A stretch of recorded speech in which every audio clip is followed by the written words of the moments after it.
Hello and welcome to FPS Coach. My name is Rambo Kim, and in this video, I'm going to talk about the importance and influence of the vertical level of the aiming arm, or how high or how low it is, and why it's a major factor in your ability to control the mouse and aim your crosshair. I briefly went over this topic in my How to Aim Mechanics video, but I wanted to dedicate this video going into more detail. Before we start the video, I want to give a big thank you to Foley for sending me one of their Jarvis whiteboard adjustable standing desks, the same one you'll see in this video. And I've always wanted an adjustable standing desk, being an experimenter, so now that I have one, I can try different gaming positions and different table heights. If you guys are interested in taking a look at their products, I'll leave a link in the description box. Alright, now on to the rest of the video. Okay, so I want to start with a demonstration.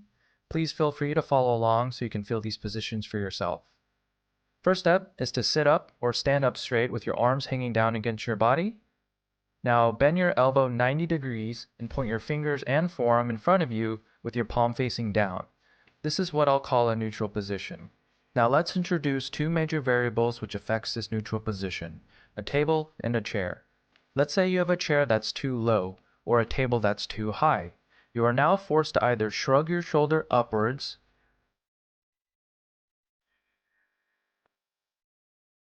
lean your body sideways, and or disconnect and raise your elbow higher. If your table is too low or your chair is too high, you'll have to hunch your back and shoulders and lean forward into a bad posture position.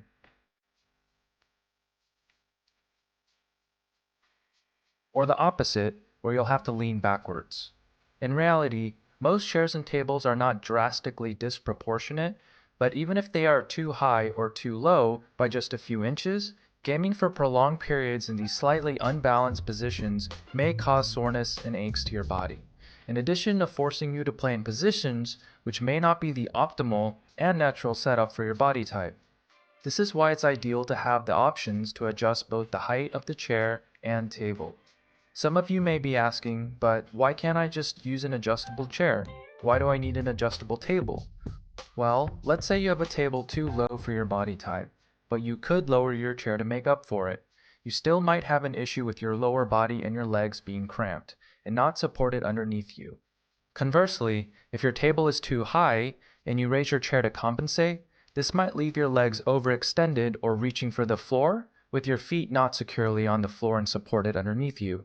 The experts say the healthiest sitting position is to sit in more or less 90-degree angles. Once established, this is when you set the optimal table height for your body type and arms, and when an adjustable table comes in super handy because setting the right height is completely a feel-based thing.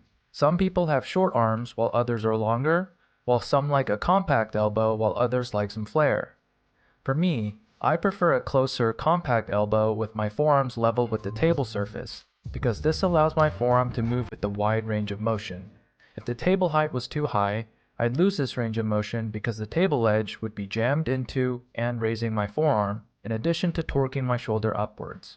And when the table is too low, I'd be forced into a bad posture position to maintain the forearm height that feels best for me. Now, don't get me wrong, I'm not saying that you can't compete or play at a super high level without an adjustable desk. I mean, back when I competed, we were playing on plastic picnic tables and wooden warehouse tables with splinters sticking out of them, so it is possible. But nowadays, tournament organizers and professional players are realizing just how important having those fine-tuned adjustabilities are in having pixel point accuracy. So just some food for thought. Hopefully you guys liked this video. If you did, give it a like and subscribe to the channel. Thanks.